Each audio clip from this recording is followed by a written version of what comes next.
సినిమాల్ని మనందరికీ అందించే creative genius, amazing director Sukumar గారిని మాట్లాడాల్సిందిగా కోరుకుంటున్నాము. హాయ్ అండి.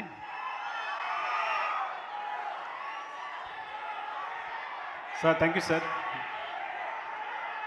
చిరంజీవి సార్, ఎప్పటికీ మీ పక్కన కూర్చోవాలన్నా కూడా కాసేపు ఈ పక్కన కూర్చున్నంతసేపు నాకు ఊపిరి రాలేదు. త్వరగా స్టేజ్ మీద పిలిచేసరికి హ్యాపీగా వచ్చేసాను. అంటే మీతో ఇలా కూర్చోవడం, లేకపోతే ఇలా స్టేజ్ షేర్ చేసుకోవడం కానీ, చిన్నప్పుడు మీ సినిమా ఫ్లాప్ అయిందనుకోండి, మీరు నిద్రపోయేవారేమో కానీ మీరు ఇంకో సినిమా వచ్చి హిట్ అయ్యే వరకు మీరు నిద్రపోయేవాళ్ళం కాదు. సో అండ్ అలాంటిది మరి చరణ్ని మాకు ఇచ్చినందుకు థ్యాంక్ యూ సో మచ్. ఈ మొదటిసారి ఫస్ట్ టైం నేను బుచ్చి వచ్చి, సో అఫ్కోర్స్ నేను ముందు కథ విన్నా కానీ ఒక్కసారి చరణ్ ముందు వచ్చి కూర్చుని కథ చెప్పినప్పుడు కింద నేల మీద కూర్చుని బాస్ తీసుకుని వాడు చెప్తుంటే ఇద్దరం అమేజ్ అయిపోయాం. చాలా ముచ్చట పడిపోయాం. చరణ్ కళ్ళలో అయితే నీళ్ళు ఉన్నాయి. అంటే ఒక కమర్షియల్ సినిమాని ఒప్పుకోవడం మామూలు విషయం కాదని, చరణ్ ఆ టైంలో ఎంత ఒక మాస్ సినిమానైనా తను ఏదైనా యాక్సెప్ట్ చేయొచ్చు. కానీ ఇలాంటి ఒక కాన్సెప్ట్ ఉన్న సినిమాని, ఒక విలన్ లేని సినిమాని, సిచ్యుయేషన్సే విలన్ అయ్యే సినిమాని ఒప్పుకొని ఇలా చేయడం అనేది చాలా గొప్ప విషయం. అంతకన్నా గొప్ప విషయం, అలాంటి సినిమాని మీరు ఆదరించి ఇంత బ్లాక్ బస్టర్ చేయడం ఇంకా గొప్ప విషయం. అంటే ఈ సినిమా కమర్షియల్ సినిమా అనే కాన్సెప్ట్ని మార్చేసింది ఈ సినిమా అనేది. The thanks for Buchibabu for that. I think one of promising డైరెక్టర్గా, అంటే ఒక ఉప్పెన తీసిన అబ్బాయి ఇంత పెద్ద సినిమాని, ఇలాంటి పెద్ద సినిమాని హ్యాండిల్ చేయడం అనేది చాలా గొప్ప విషయం. Love you, congratulations and thank you. Love you రా, ఇలాంటి సినిమా ఇచ్చినందుకు.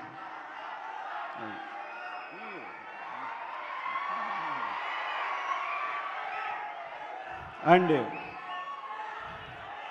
చరణ్ చరణ్ చరణ్ అంటే ఒకటి ఇలాంటి సినిమాని ఒప్పుకోవడం, ఆ సినిమా కోసం తనకు కావాల్సినట్టుగా కష్టపడడం, మీరు ఒక బాడీని ప్రతి సినిమాని, ప్రతి సీన్ కోసం తను కసిగా పనిచేయడం, ఇన్వాల్వ్ అయిపోవడం, కేవలం చరణ్ కష్టానికి తగ్గ ఫలితమే ఈ రిజల్ట్ అనేది డెఫినెట్గా. సో అంతా తన కష్టమే. సో అందరూ చరణ్ పొగుడుతున్నప్పుడు ఒక మాట అన్నాడు, డార్లింగ్ మొత్తం చరణ్ ఎంత బాగా చేశాడు, చరణ్ ఎంత బాగా పర్ఫామ్ చేశాడు అంటే తను ఒక మాట అన్నాడు, డార్లింగ్ ఇలాంటి కథ ఇలాంటి కథ లేకపోతే నాకు ఎక్కడ అలా చేయగలను అని. సో అంత వినమ్రుడు.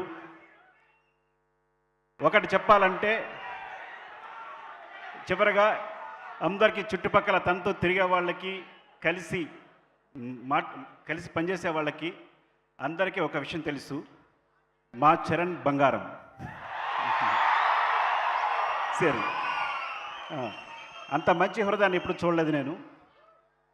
అండ్ థ్యాంక్ యూ సతీష్ గారు, ఈ సినిమాని ఇంత దగ్గరుండి ఇంత కష్టపడి చేసినందుకు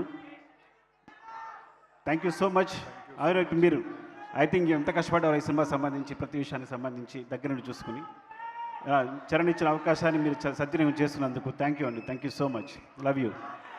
and my cinematographer Rathnavelu, my brother, thank you so much brother. ఈ సినిమాకి ఇంత మంచి విజువల్స్ ఇచ్చినందుకు, మా బుచ్చిని సపోర్ట్ చేసినందుకు. And our background hero Ishaan, is like you are the hero back side from. Thank you, thanks for the movie Peddi.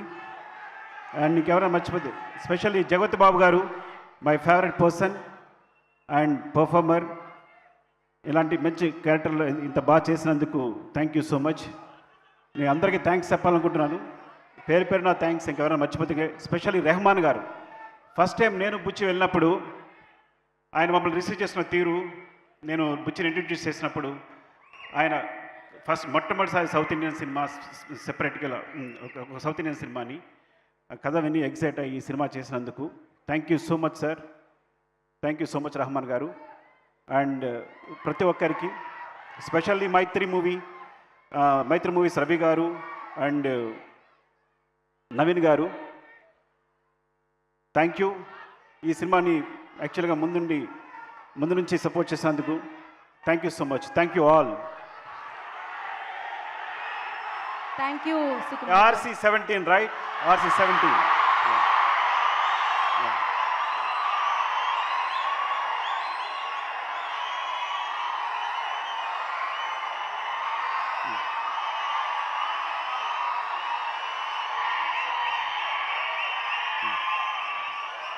Cinema కోసం అడుగుతున్నారండి. అదే గాట్ ఇట్. నేను చెప్పను. Okay, wait. నాకు చెప్పడం ఇష్టం ఉండదు డెఫినెట్గా. ఐ డోంట్ నో, నాకు చెప్పడం ఇష్టం ఉండదు. Okay, you can imagine. Thank you, love you, I'm very sorry. Thank you Sukumar garu, thank you so much. And Sukumar garu, yes. And Peddi పాత్రని పోషించడం కాదు, పెద్దిగా మారి పెద్ది పాత్రలో